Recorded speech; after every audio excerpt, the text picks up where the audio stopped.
सिद्धार्थ अपनी जिस्म की आग बुझाने के लिए एक नौकरानी महिला को अपने साथ लेके जाता है। पास में बैठी इंदु यह सब देखकर हैरान हो जाती है और इंदु सिद्धार्थ के पीछे जाती है और ढूंढने लगती है। तभी इंदु को यह लड़की मिल जाती है और इंदु इस लड़की को सारी बात बता देती है। तभी लड़की ये कहती है ये कॉलेज उस सिद्धार्थ की है। फिर इंदु को समझ में आ जाता है और इतने में सिद्धार्थ भी नौकरानी के साथ एक्स्ट्रा क्लास खत्म करके कमरे से अपने इमोशनल चेहरे के साथ बाहर निकलता है। आखिर दोस्तों, सिद्धार्थ का इमोशनल होना उसकी किताबों का ही कारण है। दरअसल बचपन में सिद्धार्थ के पापा एक हाथ में किताब पढ़ते हैं, दूसरे हाथ में सिद्धार्थ को रखते थे, जिससे सिद्धार्थ को भी किताब पढ़ने की बीमारी लग जाती है और हर टाइम किताबें ही पढ़ता रहता था। सिद्धार्थ अपना समय किताबें की लैब में ही बिताता था। बचपन में सिद्धार्थ खिलौने को छोड़कर किताबों से ही खेलता था। अब ये रोज की आदत लग चुकी थी। सिद्धार्थ को कोई चोट लगती है तो कुछ महसूस नहीं होता है। एक दिन सिद्धार्थ स्कूल से घर आता है तो देखता है कि उसके दादाजी ऑफ हो गए थे और सभी लोग दुखी थे। लेकिन सिद्धार्थ दुखी होने की जगह अपने पापा से कहता है, इस लड़की के पास गायब होने की शक्ति है, लेकिन इस लड़की के कपड़े गायब नहीं हो सकते। यह लड़की बैंक लूटने का प्लान बनाती है। यह लड़की गायब होकर अपने कपड़े उतारकर बैंक में अपने पति के साथ जाती है। बैंक में बैंक की मैनेजर जब लोकर में जाने के लिए दरवाजे के पिन कोड लगा रही थी, तभी ये लड़की पिन को देख लेती है और मैनेजर के कमरे में जाती है और यहाँ पर ये आदमी बैंक के मैप का फोन में फोटो ले लेता है। जब बैंक का मैनेजर लोकर में पैसे लेने जाता है और लोकर खोलता है तो ये लड़की सब नजर रख रही थी। तभी इस लड़की के गायब होने की शक्ति खत्म हो जाती है, जिससे ये लड़की को मैनेजर देख पा रहा था। मैनेजर तो लड़की को देखकर शॉक हो जाता है, कुछ बोल ही नहीं पाता है। तभी लड़की वापस गायब हो जाती है। मैनेजर को अपने आंखों पर विश्वास ही नहीं होता है। तभी ये सब रात को बैंक को लूटने आते हैं। फिर ये लड़का उड़कर इस खिड़की के साकल को बांधकर खिड़की को नीचे गिरा देते हैं। फिर ये मोटा अंदर जाकर लोकर को उठाकर बाहर फेंकता है। फिर ये लड़की लोकर को खोलकर अंदर से सारे पैसे ले लेते हैं और पैसों को लेकर चले जाते। श्रेणु ऑफिस के काम से यहाँ आता है, जहाँ सीआई इंस्पेक्टर अपने केस के सिलसिले में चेकिंग कर रहा होता है। फिर जैसे ही सीआई का काम खत्म होता है, वह यहाँ से जाने लगता है और गाड़ी बैक करते वक्त गुस्से में एक आंटी की गाड़ी को जोर से टक्कर मार देता है। तभी इस बात से अनजान कि वह सीआई इंस्पेक्टर है, वे उसे बहुत बुरा भला कहने लगती हैं। अब गुस्से में अकबबूला सीआई आंटी को अपना पावर दिखाता है। वह अपने 2 कांस्टेबल्स को आंटी की गाड़ी के आगे और पीछे खड़े होने का आदेश देता है। इस पूरी घटना को श्रेणु देख रहा था, लेकिन सीआई फिर से अपनी गाड़ी स्टार्ट करता है और जोरदार टक्कर मारता है। इस बीच अंदर बैठी आंटी बहुत डर गई थी। तभी श्रेणु अपने आप में बुदबुदा रहा होता है। जब सीआई तीसरी बार टक्कर मारने वाला होता है, तभी श्रेणु एक बोतल कैप से अपनी बाइक से पेट्रोल निकालता है और सीआई की गाड़ी के नीचे फेंकता है और उसे रोकता है। फिर श्रेणु उसे बताता है, अब धमाका हो जाएगा सर, क्योंकि आपकी गाड़ी से पेट्रोल लीक हो रहा है। लेकिन जब एक कांस्टेबल चेक कर रहा होता है, तभी कांस्टेबल नंदिनी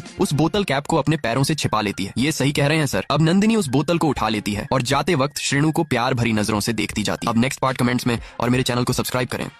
महिला जैसे ही रोती है तो महिला के आंख से आंसू की जगह एक नूडल का टुकड़ा गिरता है। तभी महिला ऊपर देखती है, लेकिन ऊपर कोई नहीं होता है। फिर महिला इस नूडल के टुकड़े को अपने मुंह में डाल देती है। महिला को नूडल का टेस्ट अच्छा लगता है। फिर महिला नूडल का कटोरा भरकर अपने माँ को देती है। इस महिला की माँ नूडल खाकर बहुत प्रसन्न हो जाती है। फिर महिला एक नूडल का रेस्टोरेंट खोल देती है और अपने आंखों से नूडल से निकालकर इन बॉक्स में भरकर अपने रेस्टोरेंट में लोगों को सेल करती है। सभी लोग नूडल खाकर बहुत ज्यादा नूडल के दीवाने हो जाते हैं। जैसे ही नूडल खत्म हो जाते हैं तो महिला एक कोने में जाकर रोकर वापस नूडल का डिब्बा भर लेती है। महिला का रेस्टोरेंट बहुत तेजी से चलने लगता है और महिला को बहुत ज्यादा मुनाफा भी होता है, जिससे महिला बहुत ज्यादा खुश रहने लगती है। फिर महिला जैसे ही नूडल लेने के लिए रोने का प्रयास करती है, लेकिन महिला के आंख से आंसू नहीं आते हैं। महिला रोने के लिए अपने पैरों पर भारी वस्तुओं गिराती है, लेकिन फिर भी महिला को रोना नहीं आता है। तभी महिला अपना पालतू कुत्ते को जंगल में छोड़ देती है और कुत्ते स्टेशन में रोकर वापस नूडल का डिब्बा भर लेती है और महिला नूडल के लिए अपने माँ को टपका देती है।